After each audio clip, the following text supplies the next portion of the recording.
Hello, everyone. Welcome back to Easy English StoryLab. Listen carefully, pause the video, repeat after me.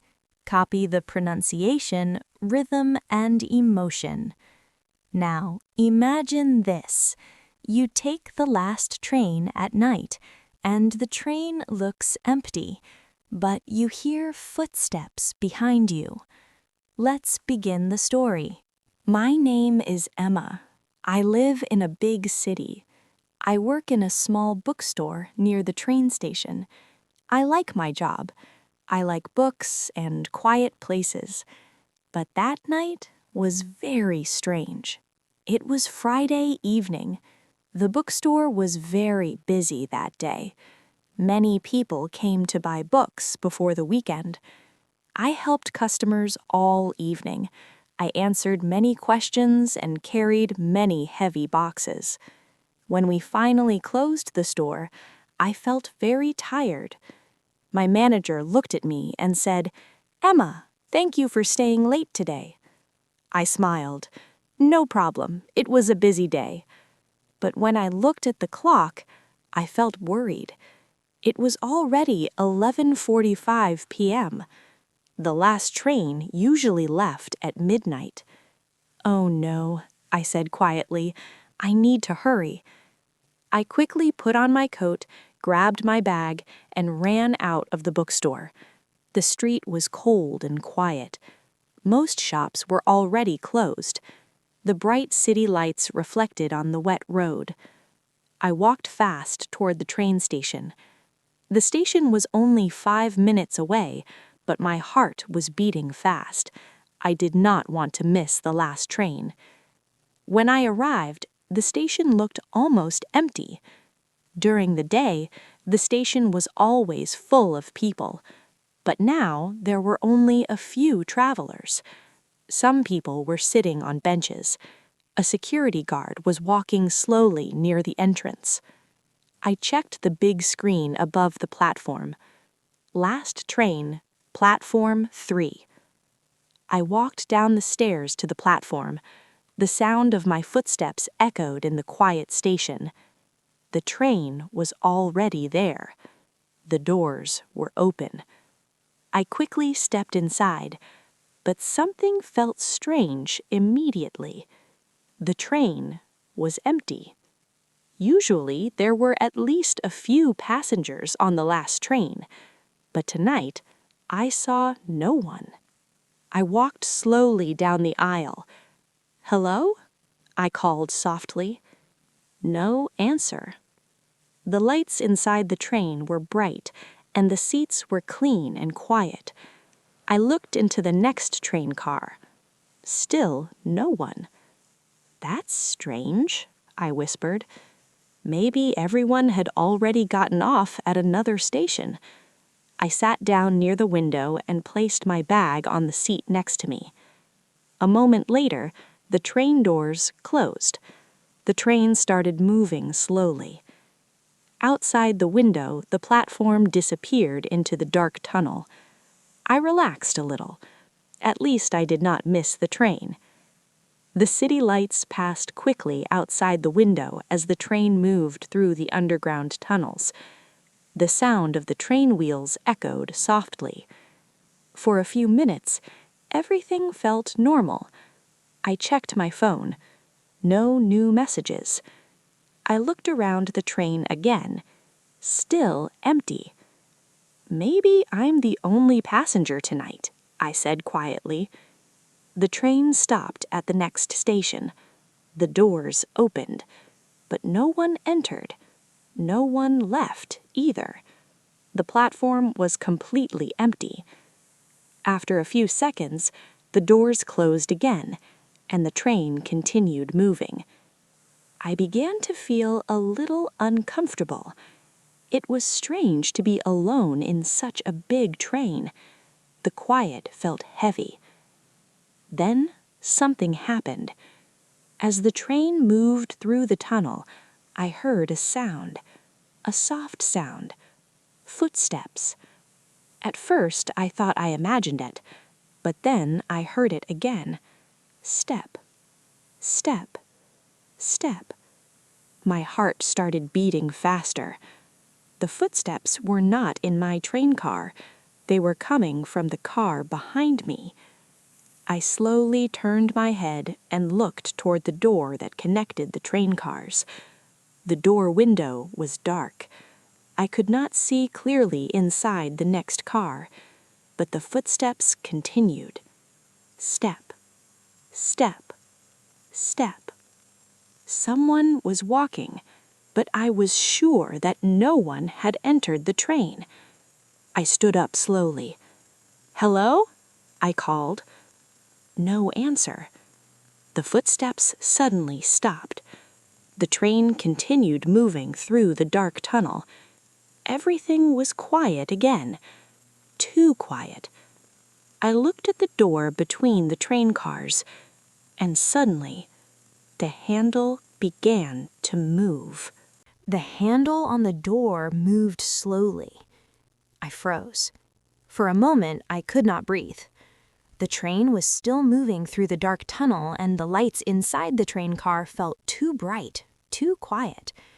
The door handle moved again. Click. My heart began beating faster. "Hello?" I said again, a little louder this time. No answer. The door did not open. The handle stopped moving. Everything became silent again. I stood there for several seconds staring at the door between the train cars. I tried to tell myself that maybe the train was shaking and the handle moved because of that. Yes, that must be the reason. Trains move, doors shake, handles move. But deep inside, I knew that explanation did not feel right, because I had heard footsteps, clear footsteps, slow footsteps. Someone had been walking. I slowly sat back down in my seat, but my eyes stayed on the door. The train began to slow down as it approached the next station. The speakers inside the train made a soft sound. "Next stop, River Street." The train stopped. The doors opened. I looked outside the window. The platform was empty again. No people, no workers, no passengers. Only the quiet yellow lights of the station. I waited, hoping someone would enter the train, but no one did. After a few seconds, the doors closed again, and the train started moving. Now, the train felt even quieter than before. I looked back at the door between the train cars. It was still closed. The handle was not moving anymore. "Maybe someone is in the next car," I whispered to myself. But that did not make sense. I had walked through the train when I first entered. Every car had been empty. Unless someone had entered after me, but I had not seen anyone at the station. My thoughts were interrupted by another sound. Step. My head snapped toward the door. Another step. Then another. Step. Step. The footsteps were back. But this time these sounded closer, much closer. My heart started racing again.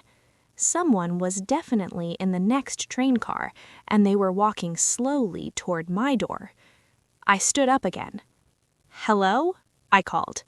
"Is someone there?" No reply. The footsteps continued. Step, step, step. They stopped right behind the door. The small window on the door was dark because the tunnel outside was dark. I tried to see through the glass, but I could not see anything clearly. Then something strange happened. A shadow moved behind the window. Just for a second, like someone standing there, watching. My stomach tightened. "Hey, are you okay?" Still no answer. The train continued moving through the tunnel. Then suddenly the door shook. Not very hard, just a small movement, as if someone had touched it. My breath caught in my throat. "Please say something," I said nervously. But the person behind the door remained silent. The train slowed down again as it approached the next station. "Next stop, Central Avenue." The train stopped. The doors opened. Bright lights from the platform filled the train car.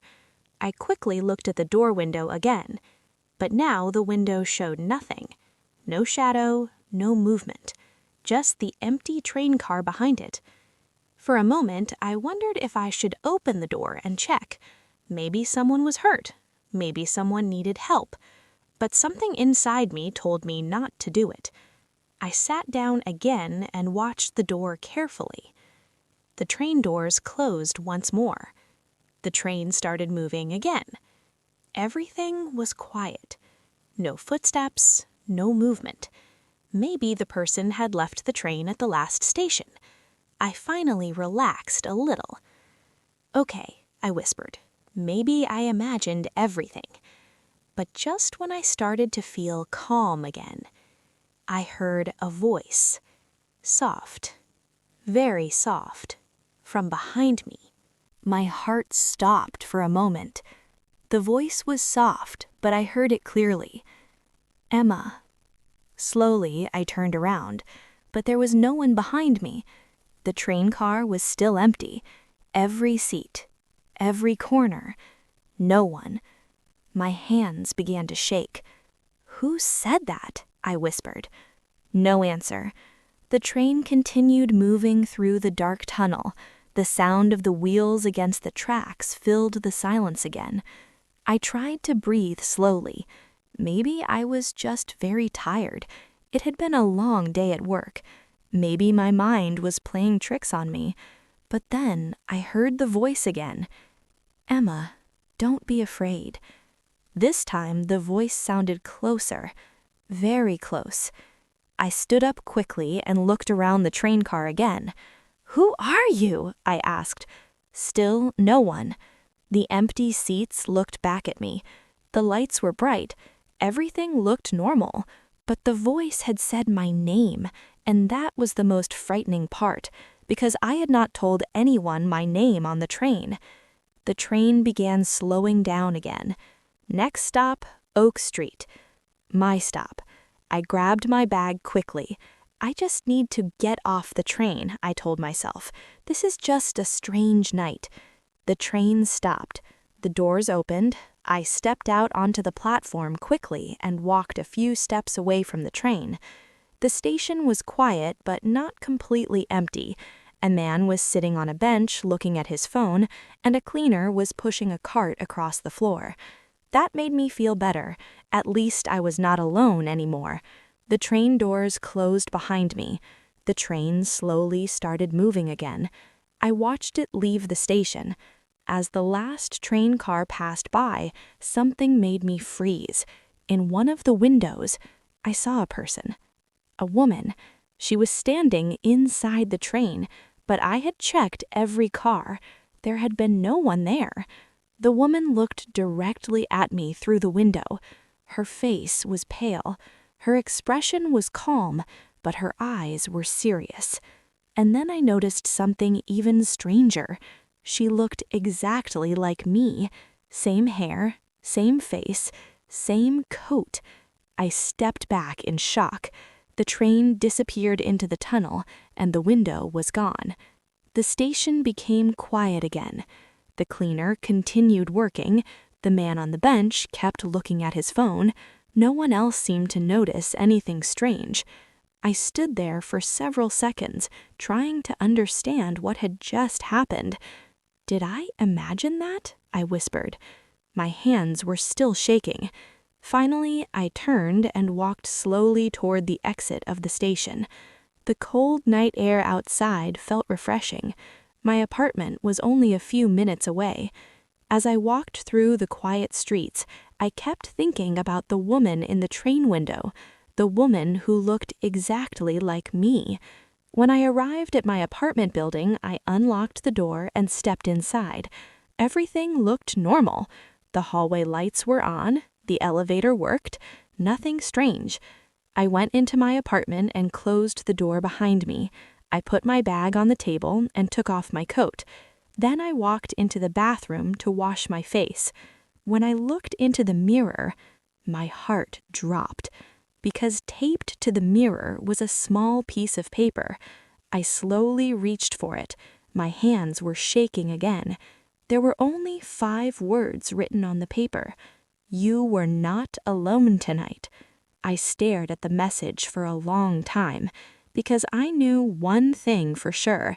Someone had been inside my apartment, and I had just come home from an empty train. But maybe the train had never been empty at all. Great job! Play the video again. Pause after each sentence and repeat out loud. Copy the pronunciation, rhythm, and emotion. If you enjoyed this story, like the video, subscribe, and write a comment. See you in the next story.